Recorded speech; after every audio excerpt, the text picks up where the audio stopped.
Well, previous class में हम लोग इलास्टिसिटी स्टार्ट किया था और उसमें हमने स्ट्रेस स्ट्रेन का कॉन्सेप्ट डेवलप किया। फिर दोनों में क्या रिलेशन है और उस रिलेशन को बताने वाला एक लॉ था जिसे हम लोग हुक्स लॉ करते हैं। यह था 1/a y delta L by L. क्या ये डेल्टा एल बाई एल ये लॉन्गिट्यूडल स्ट्रेन कहलाता है और 1/a क्या है, लॉन्गिट्यूडल स्ट्रेस है।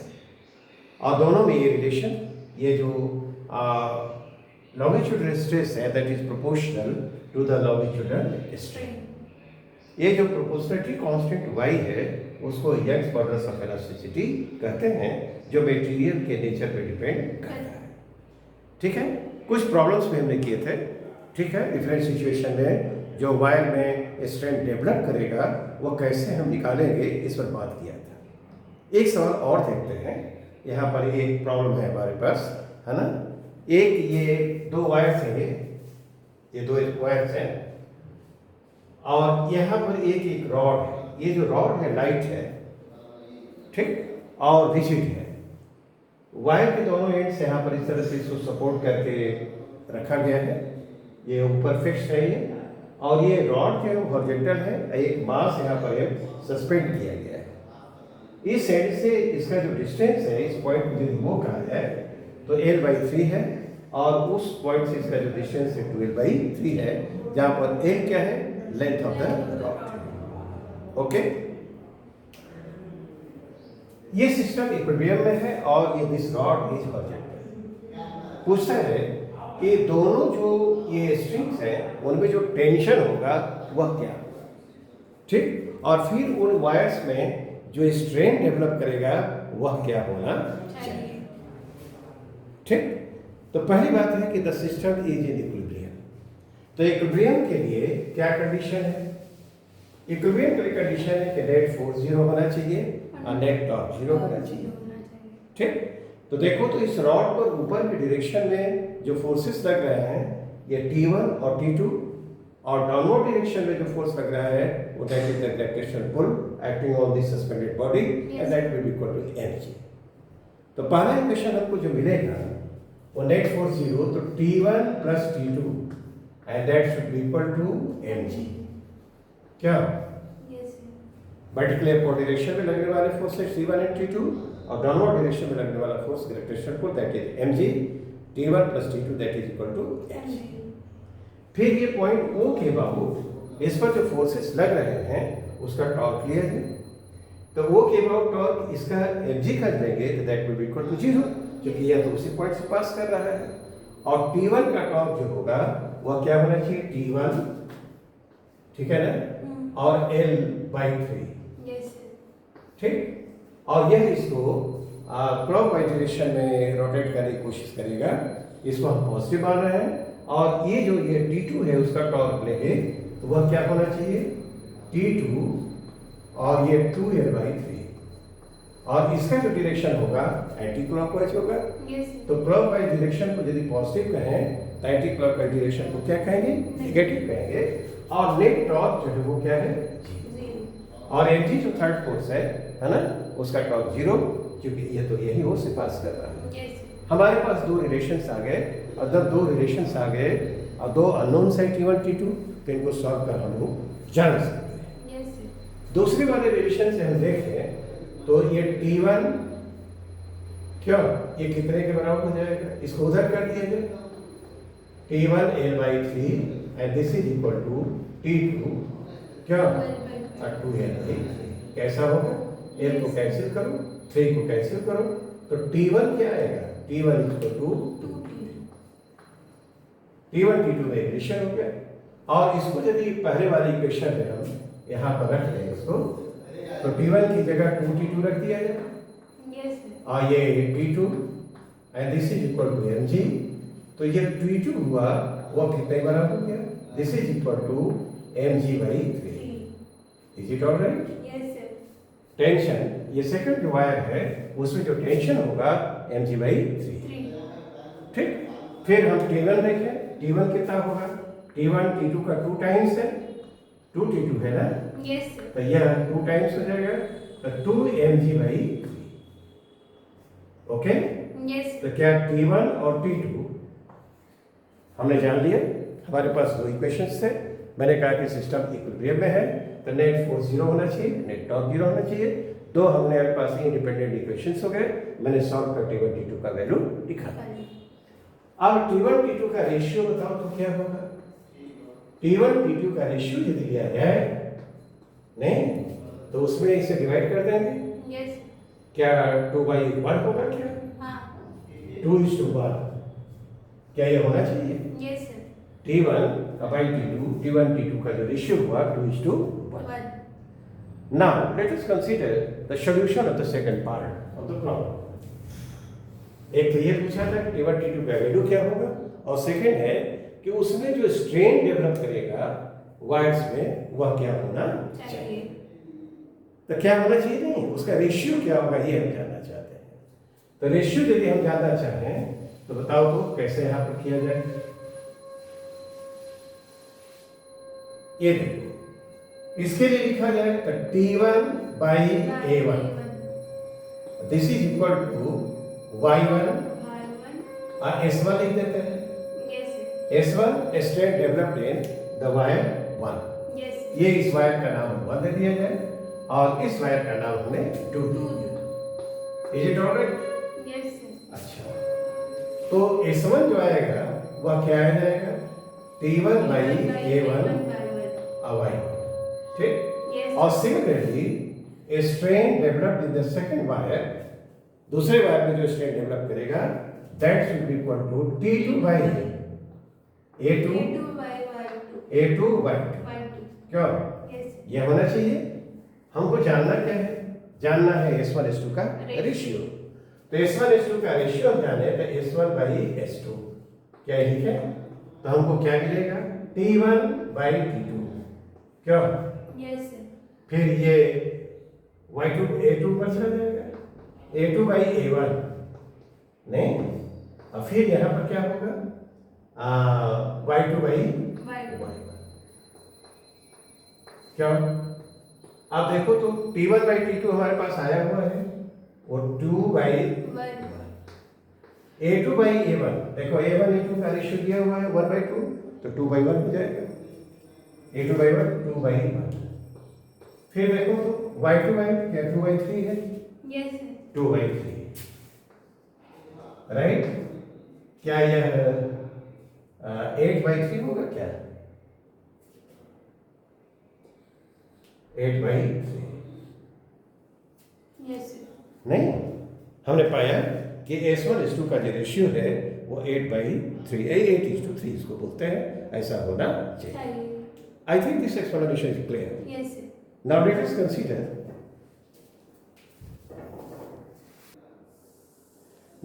consider this problem. एक यूनिफॉर्म रोप है one end of the rope is fixed here ठीक। इस रोप का क्रॉस सेक्शन A है cross section area x modulus of elasticity y natural length L और डेंसिटी यानी मास पर यूनिट बोलो वह है। हमसे पूछा जा रहा है इसके अपने ही वेट के कारण due to its own weight इसमें जो इलॉन्गेशन प्रोड्यूस होगा वह क्या होगा। We have to find elongation produced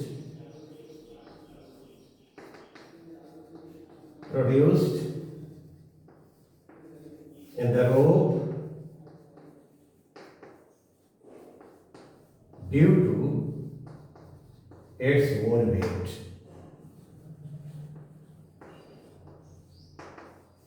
ये हमारा प्रॉब्लम है ठीक है। अब देखो इसको कैसे हम लोग देखेंगे। इसमें क्या किया जाए कि फ्री एंड से x ऊपर एक एलिमेंट dx ले लेते हैं। तो अब इसको सोचो यहां पर हमने यहां से x ऊपर एक एलिमेंट इसका ये dx ले लिया ठीक है ना। अब यहां पर जो टेंशन होगा वह यहां पर रोप का जो पार्ट नीचे है उसके वेट के कारण होगा ठीक है ना। तो ये जो एलिमेंट हमने यहां पर कंसीडर किया ये जो dx है तो यहां पर जो टेंशन होगा ऐसे ठीक है ना। इस पोर्शन पर जो लगेगा ये देख रहे हो ना, वो टी वो कितने के बराबर होगा, तो यहाँ इससे नीचे रोप का जो पोर्शन है उसके वेट के बराबर होगा। ठीक, अब जैसे जैसे हम ऊपर बढ़े पोटेंशियल बढ़ता जाएगा, फ्री एंड पोटेंशियल 0 होगा और यहाँ पर जो फिक्स्ड है वहां पोटेंशियल मैक्सिमम होगा। तो यहाँ से नीचे जो पोर्शन है तो देखो तो उसका वॉल्यूम कितने के बराबर होगा, AX, ठीक है ना। क्रॉस सेक्शनल एरिया A है और लेंथ X है, तो इस पोर्शन का जो वॉल्यूम हुआ AX हो जाएगा। डेंसिटी रो से मल्टीप्लाई करो, मास हो गया, और G से मल्टीप्लाई करो, वेट हो गया, ठीक है ना। तो यहां से नीचे जो रोप का पोर्शन है उसका जो वेट होगा वह इतना होगा और वही क्या होगा, टेंशन होगा। तो क्या A रो G ये सब फिक्स्ड, तो क्या T X के साथ वेरी कर रहा है और X is measured from the free end of the rope, तो फ्री एंड पर जो टेंशन होगा वो 0 होगा और जब यहां पहुंचेंगे तो टेंशन विल बी मैक्सिमम। अब हम लोग कंसीडर करें क्या कि ये जो एलिमेंट dx है इस टेंशन के कारण उसमें जो इंक्रीज हो रहा है वो dx डैश है, increase in the length of the element is dx dash। अब सोचो हुक्स लॉ अप्लाई किया जाए तो T बाई A यह स्ट्रेस हो गया, यस है, और y dx dash by dx। देखो dx जो इस एलिमेंट का ओरिजिनल लेंथ है dx है और उसमें जो इंक्रीज हुआ वो कितना dx डैश हुआ है, तो dx डैश बाई dx हुआ, this is a strain developed in the element dx, ठीक। और t बाई ए स्ट्रेस हुआ, तो क्या यह रिलेशन इसके लिए हम लिख सकते हैं फ्रॉम हुक्स लॉ। अब उसके बाद dx डैश लिखे यहां पर, तो this should be equal to t by A Y और dx कैसा होगा, is it all right, yes dx dash is equal to t by A Y और क्या हुआ dx, ठीक है। तो यह जो एलोंगेशन प्रोड्यूस हुआ एलिमेंट dx में, तो टोटल जो रोप है उसमें एलोंगेशन कितना होगा, तो क्या इसको इंटीग्रेट कर देंगे, तो ये total elongation produced in the rope, total elongation produced in the rope, क्या लिखेंगे हम लोग, उसको एक्स डैश कहा जाए, इसको इंटीग्रेट करने के बाद तो ये टी ए वाई लिखा इंटीग्रेशन टी डी एक्स और ए वाई, और एक्स कहाँ से कहाँ तक बदलेगा 0 से L। अब ये 1 बाई ए वाई को बाहर कर दो, क्यों, कांस्टेंट है। अब T as a function of X ये रखा है, तो ये कितने बराबर है, ए एक्स रो जी और डी एक्स है। अब इसमें ये देखो तो ये भी कैसे कार्य हो रहा है, तो क्या ये रो जी बाई वाई होगा क्या, यस सर, नहीं, ये कांस्टेंट रो जी ऊपर आ गया और वाई नीचे है, ये तो कांस्टेंट है, और इसका इंटीग्रेशन करेंगे तो ये कितना होगा एक्स स्क्वायर बाई 2 और फ्रॉम 0 टू L, क्या, तो इसको लिखा जाए तो रो जी और 2y क्या यह एल स्क्वायर बाई 2 हो जाएगा, अपर लिमिट रखा है एल स्क्वायर बाई 2 होगा, ये 4 आ जाएगा, तब ये जो वैल्यू आएगा वो क्या होना चाहिए, रो जी एल स्क्वायर बाई 4 और यहाँ पर y, क्या,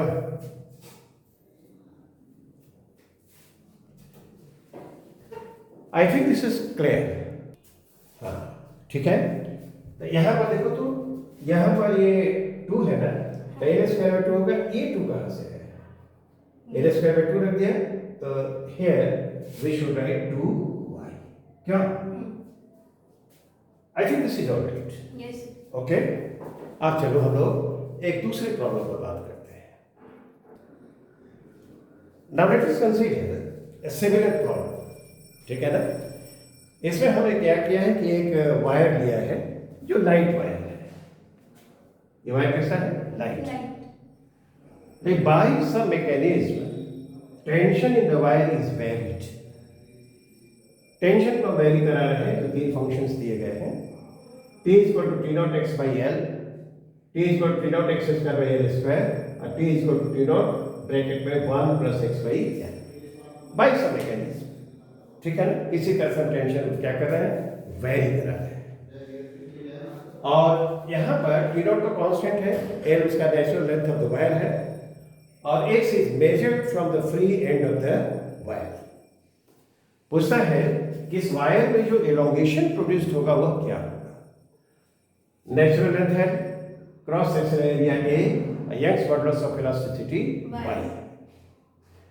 जैसे कि पहले हमने प्रॉब्लम में किया है, फ्री एंड से एक सुपर, है ना, एक एलिमेंट हमने ले लिया dx, राइट। फ्री एंड से एक सुपर हमने यहां पर ले लिया। आप देखो तो ये एलिमेंट हमने ये dx कंसीडर किया है और यहां पर टेंशन ऐसे, और ये जो टेंशन है यहां वो कितने के बराबर होगा? ये T nought X by L, okay. Yes, sir. और ये एलिमेंट हुआ ये dx। इस टेंशन के कारण इस एलिमेंट dx पे जो एलोंगेशन प्रोड्यूस्ड हो रहा है वो dx डैश है। तो इसके लिए जो स्ट्रेन होगा, यानी जो स्ट्रेन डेवलप करेगा इस एलिमेंट पे, that should be equal to dx dash by dx। D. तो from Hooke's law they have लिखेंगे elongation produced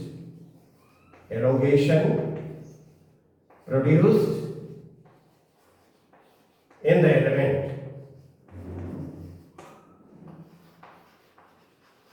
element dx is dx dash। From Hooke's law हम क्या लिखेंगे? Hooke's law T by A, यह stress हो गया, longitudinal stress, Yes, sir. x cos of elasticity y और dx dash by dx Dx. क्या है? This is the strain developed in the element dx। इससे हम dx डैश लिख सकते हैं, उसको लिखा जाए तो t by ay क्या, और ये dx। t की जगह क्या लिखा जाए? t हमारे पास है T naught X by L. x by L, right. A Y तो है ही पहले से ही नीचे, Yes, sir. और ये dx। Is it all right? ठीक है। अब इसको इंटीग्रेट कर दिया जाए। Let us integrate this, let us integrate this, ठीक है ना। तो h डैश आएगा, this is the total elongation produce in the wire. Yes, sir. और इधर लिखा जाए तो T naught by A Y L, ये कॉन्स्टेंट बाहर कर दिया जाए और x dx। Is it all right? Yes, sir. तो T naught by A Y L, और ये इंटीग्रेशन कहां से कहां तक? 0 to x का वेरिएशन 0 से L तक। इस इंटीग्रेशन का वैल्यू तो तुम ऐसे बता सकते हो, क्या a x स्क्वायर बाई 2 होगा Yes, sir. और 0 से L हुआ, क्यों? तो हम क्या लिखेंगे? T naught A Y L और ये एल स्क्वायर बाई 2। तो क्या ये एक एल गायब हो जाएगा? Yes, sir. तो टी नॉट एल नहीं, और नीचे क्या आएगा? 2ay. 2a y। इतना एलोंगेशन इस स्ट्रिंग में प्रोड्यूस्ड होगा।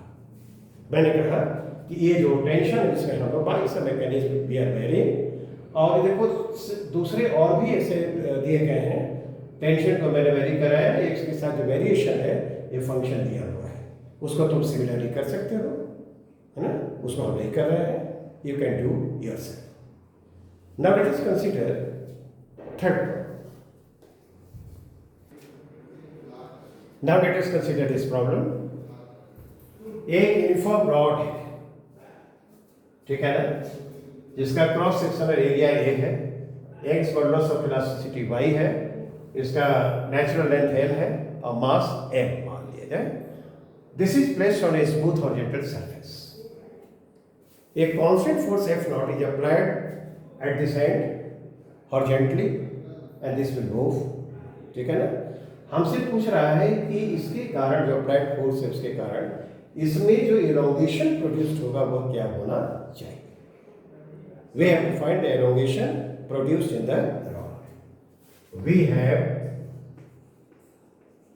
to find elongation produced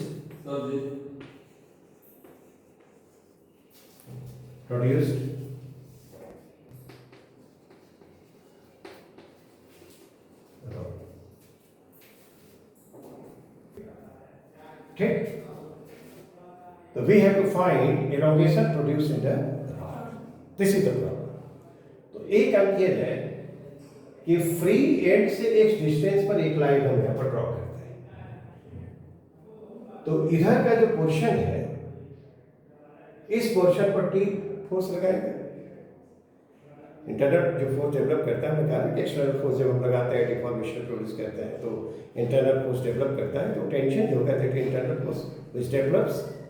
तो ये टेंशन टी इधर होगा और इस लाइन पर टेंशन इधर टी होगा, ठीक है ना।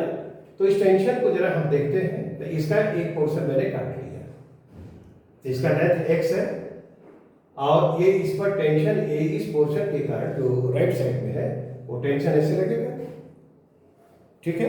तो ये जो पोर्शन हमने काटा है x लेंथ का, उस पर हॉरिजॉन्टल डायरेक्शन में फोर्स t लगेगा। हम देखते हैं कि इससे हम t as a function of x कैसे निकालेंगे। तो पूरी रॉड का जो एक्सेलरेशन होगा वह कितना होगा a, और वह क्या लिखेंगे f नॉट बाई क्या होगा f नॉट फोर्स हमने अप्लाई किया है और total mass of the rod m, f not divided by m, that will give the acceleration. तो पूरे पोर्शन का एक्सेलरेशन तो सेम होगा। अब जरा इस पोर्शन के मास पर विचार करें तो क्या यह m by l into x होगा और एक्सेलरेशन तो यही होगा। Yes, sir. हॉरिजॉन्टल डायरेक्शन में फोर्स t लग रहा है, तो t should be equal to m by l x, क्या m बाई l मास पर यूनिट लेंथ और x लेंथ का लिखना होगा कितना हो जाएगा और इसका एक्सेलरेशन वही होगा। Yes. पूरे का है, तो पूरे का एक्सेलरेशन क्या है f नॉट और बाई M. m से m कैंसिल हो जाएगा, तो क्या f naught by l i into x होगा, ठीक है कि नहीं, Yes, sir. राइट। आप देखो फ्री एंड पर यहां पर जब जाओगे तो x 0 होगा और वहां पर टेंशन 0 होगा, और जब इस एंड पर पहुंचेंगे तो x l के बराबर होगा और टेंशन f होगा। M. तो टेंशन लीनियरली ऐसे इंक्रीज करेगा from 0 to f, M. Right. तो हमने tension as a function of x निकाल लिया। अब देखो, अब ये देखो यहां से x डिस्टेंस पर ये मैंने एलिमेंट ने dx लिया है। अब ये dx एलिमेंट पर जरा बात करते हैं, ये वाला जो है, तो क्या इस पर ये टेंशन इधर लग रहा है ऐसे, वही इक्वल होगा, इस पर ऐसे दिखलाया, इस वाले पोर्शन पर ऐसे दिखलाया है और यहाँ पर ये वाले पोर्शन पर ऐसे दिखलाया है। तो ये वाले पर ये ऐसे जो कंसीडर किया तो देखो dx पर टेंशन को ऐसे दिखला दिया, Yes, sir. x के साथ वेरिएशन वही होगा, टेंशन इक्वल होगा, लेकिन ऐसे लगेगा। तो अब बताओ तो इस टेंशन के कारण dx एलिमेंट में जो इंक्रीज हुआ वो dx डैश है। Yes, sir. तो increase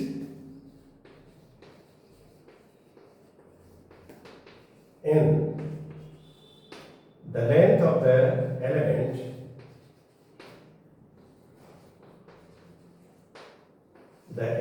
dx is dx dash, ठीक है। Yes, sir. तब हम क्या लिखेंगे from Hooke's law, from Hooke's law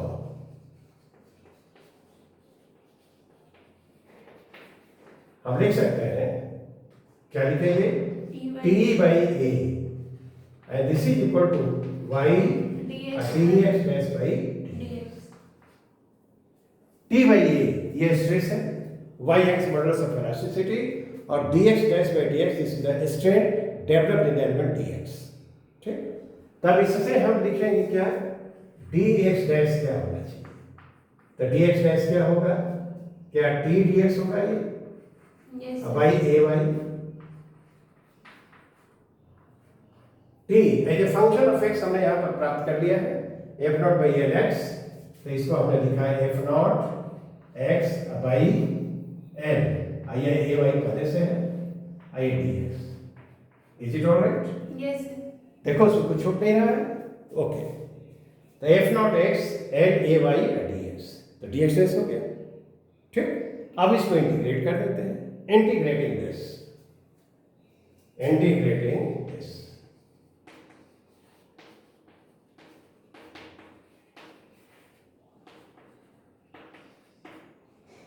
तो x dash, this is the total innovation produce in the rod, और वह कितना हो जाएगा, f naught L A Y, ये बाहर कर दिया जाए, Yes, sir. f naught A Y L लिख देते हैं, ठीक है ना, और इंटीग्रेशन x dx, और x कहाँ से कहाँ तक, 0 से l तक है। इस इंटीग्रेशन का वैल्यू क्या होगा, क्या n स्क्वायर बाई 2 हुआ, Yes, sir. तो f naught A Y L, I L square by 2, नहीं एक एल तो गायब हो जाएगा, तो F naught L by 2 A Y, इतना इनोवेशन इसमें प्रोड्यूस होगा। I think this explanation is clear, okay, Yes, sir. That's all for today, thank you.